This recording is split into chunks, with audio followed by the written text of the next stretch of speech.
Hey guys, today I want to talk about the Tao Te Ching and how it relates to editing.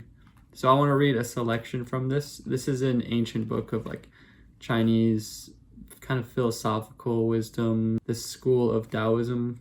And there's a chapter in here.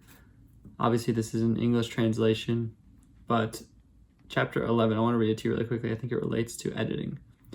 We put 30 spokes together and call it a wheel, but it is on the space where there is nothing that the usefulness of the wheel depends. We turn clay to make a vessel, but it is in the space where there is nothing that the usefulness of the vessel depends. We pierce doors and windows to make a house, and it is on these spaces where there is nothing that the usefulness of the house depends.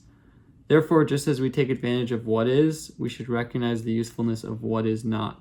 And I think that really relates not just to editing, but a lot of things. But as a video editor, we add effects, we add text, we add graphics.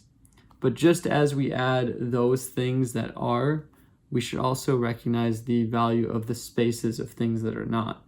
Cutting away footage, cutting away unnecessary stuff, leaving only the final remaining video and what is useful of the original footage.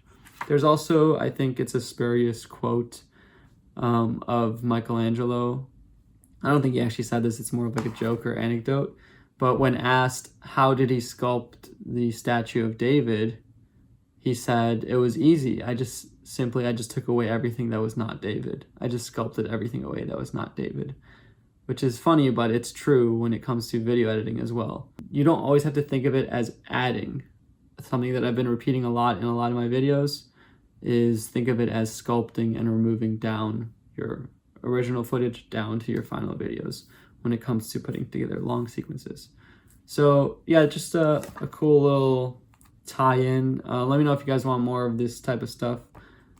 But think of editing as not only additive, but also subtractive and negative space, especially when it comes to design.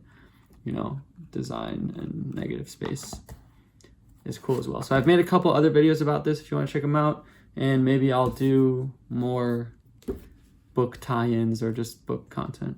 Thanks for watching. See you guys in the next one.